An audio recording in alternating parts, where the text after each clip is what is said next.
Muncul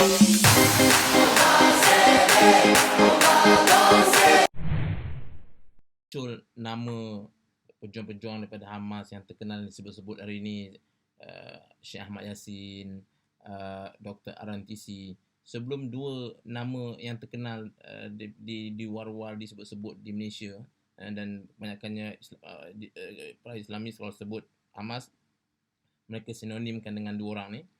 Sebenarnya sebelum nama-nama ni, seorang pejuang yang lebih lama lagi dan merupakan lambang pada perjuangan rakyat Palestin, Yasir Arafat. Yasir Arafat ini adalah satu nama yang tidak boleh dilupakan dalam sejarah perjuangan rakyat Palestin, yang mana beliau adalah datang daripada Fatah dan seterusnya memimpin PLO. Jadi di samping tu, di zaman-zaman Fatah berjuang dengan senjata ini, generasi hari ini mungkin kurang atau belum pernah dengar satu nama yang cukup menggerunkan Zionis Israel, iaitulah Abu Hassan Salamah. Seorang pejuang Palestin kelahiran 1940, dan beliau datang ke Kairah belajar di Universiti Kairo di Fakulti Perniagaan, graduan tahun 1965. Mengapa Kairah? Mesir tidak menganggap Palestin sebagai pelarian. Mereka diberi layanan sama seperti rakyat Mesir. Untuk lebih jelas, pergilah ke immigration, kita akan dapati ada kaunter bernama kaunter Palestin.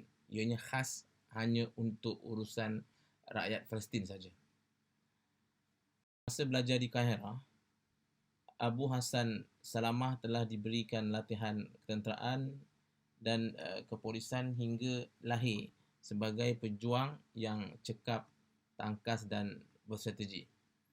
Beliau adalah pengasas sayap peninjau yang peranannya menyerupai badan perisikan untuk Fatah, diberi nama Al-Quwah Sabi'at Ashar ataupun Brigade ke-17, yang ditubuhkan pada tahun 1967 selepas beliau kembali dari Universiti Kairah, dan fungsinya menjaga keselamatan ketuanya, iaitu keselamatan Yasir Arafat. Banyak pegawai-pegawai perisikan Mossad yang tumpas di rumah-rumah persembunyian dan rumah rehat mereka sekitar di Eropah untuk berehat selepas pada musim panas dan sebagainya lah. Jadi mereka ni semua ni berehat di mana? Di Eropah. Pegawai perisikan ni yang peliknya, dia tahap keselamatan dia tinggi, dan dikatakan juga Mossad ni satu perisikan yang antara paling licik di dunia. Tapi macam mana mereka ni yang banyak ketika musim panas ni ataupun lari berehat di luar Israel ni, kebanyakan kawasan tumpuannya di Amsterdam, di London, di New York. Macam mana mereka ni boleh dihidu, pergerakan mereka dihidu oleh Abu Salamah ni tadi, sehingga kebanyakan mereka pegawai tinggi Mossad ni berjaya dibunuh oleh Abu Hassan Salamah. Satu peristiwa yang paling terkenal adalah semasa Sukan Olimpik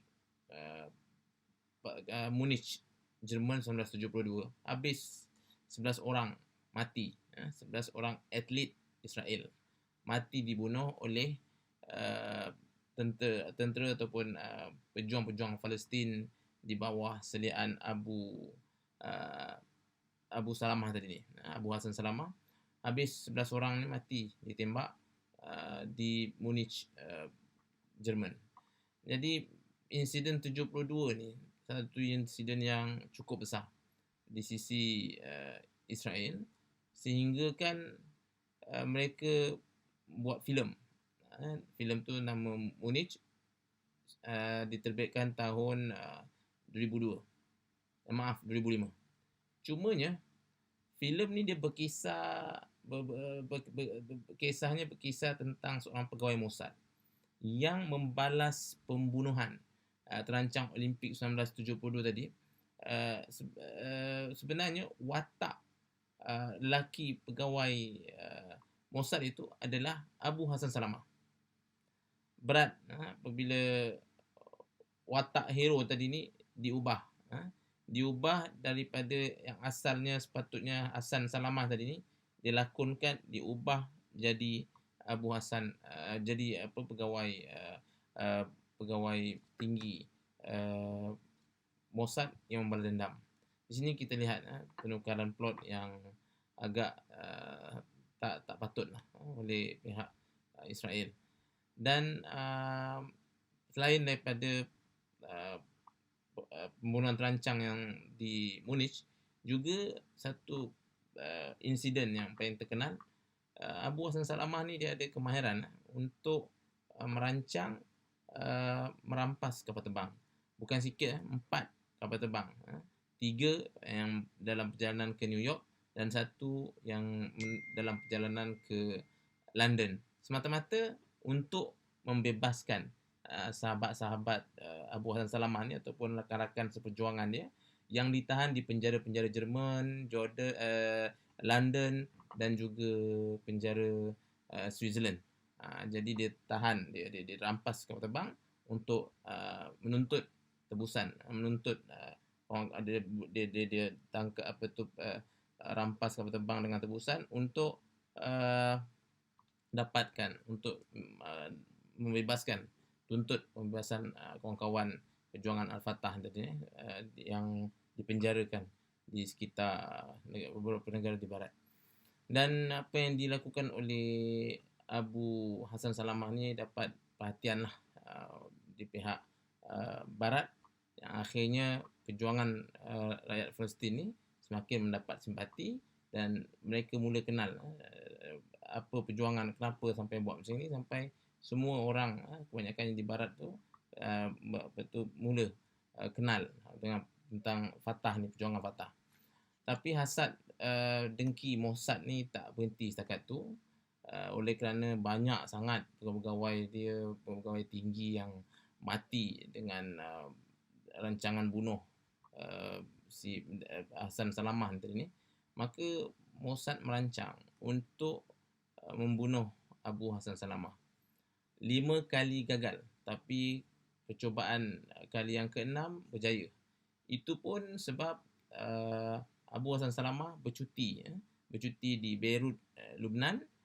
Ketika di Lubnan itulah dia nak pergi sambut hari jadi dia bersama dengan ibu dia. Jadi masa itulah dalam perjalanan dia nak sampai ke rumah ibu dia ni, ibu tempat di Beirut ni, dia diletakkan Mossad letak satu kereta dengan, bayangkan untuk seorang saja. Jadi ada satu kereta diletakkan satu kawasan tu dengan 100 kg peledak, semata-mata untuk bunuh seorang saja. Jadi Abu Hassan Salamah pun masuk jalan tu di Beirut dengan tanpa disadar, tanpa disangka, masuk jalan tu saja. Jadi kereta yang parking berdekatan tu terus meledak dan tamatlah riwayat Abu Hassan Salamah ni.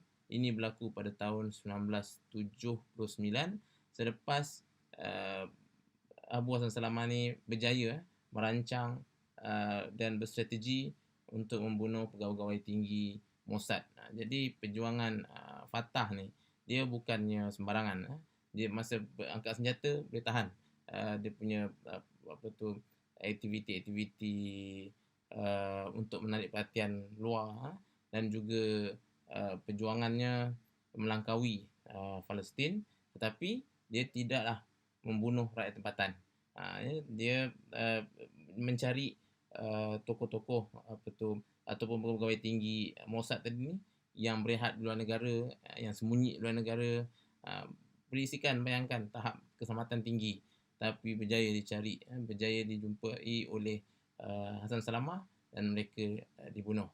Jadi ini mengundang rasa macam tak puas hati oleh pihak Mossad sehingga akhirnya dia dibunuh. Ini kisah ni tak ramai orang zaman hari ni, dinasti hari ni baca ataupun terjumpa. Tetapi kisah Abu Hassan Salamah ni kalau kita baca dalam buku-buku dunia Arab, dia antara kisah yang tidak boleh dilupakan dalam penceritaan perjuangan Fatah ketika perjuangan bersenjata. Kalau ada pihak yang hanya bercakap soal perjuangan mengangkat senjata ni dalam memperjuangkan Palestin hanya Hamas saja, tidak betul, kerana mereka lewat, mereka datang 1987. Sedangkan Fatah lagi awal lagi dengan tokoh-tokoh seperti yang kita sebut tadi, antaranya salah satunya Abu Hassan Salamah tadi ni daripada 1965. Jadi 1965 hingga ke 1993 punya panjang tu. Kita cuma ceritakan seorang saja dulu, Abu Hassan Salamah tadi ni. Ya, ada banyak lagi dalam penceritaan dalam buku-buku sejarah, banyak lagi tokoh-tokoh Fatah yang menyumbang dalam perjuangan Palestin yang peringkat bersenjata, peringkat berperang. Jadi di sini kita jelas bahawa kita tidak boleh sewenang-wenangnya menganggap Fatah ni satu kumpulan yang hanya duduk dalam dakapan Israel. Itu tak betul. Itu satu persepsi yang salah dengan hanya menggunakan menampakkan konon-kononnya hanya Hamas saja berjuang pada tahun 1987 dengan intifadah yang pertama mereka. Sedangkan hakikatnya Hamas, Fatah bersama-sama dalam intifadah 1987 itu, tetapi yang tidak boleh dipandang remeh bahawa Fatah juga terlibat dalam operasi-operasi ataupun perjuangan-perjuangan untuk mempertahankan Palestin ni dengan menyerang pegawai-pegawai tinggi macam saya ceritakan tadi tu daripada 1965 lagi. Jadi jelas kita tidak boleh termakan cerita-cerita yang hanya mengangkat sebelah pihak saja sementara kita lupa jasa satu pihak lagi. Kita akan sambung pada masa akan datang tentang bagaimana selepas peperangan ini, selepas peperangan yang lama, mereka mula menuju ke arah perjuangan menggunakan diplomatik pula, iaitu peringkat yang bermula 1993 hinggalah sekarang. InsyaAllah pada masa akan datang. Terima kasih.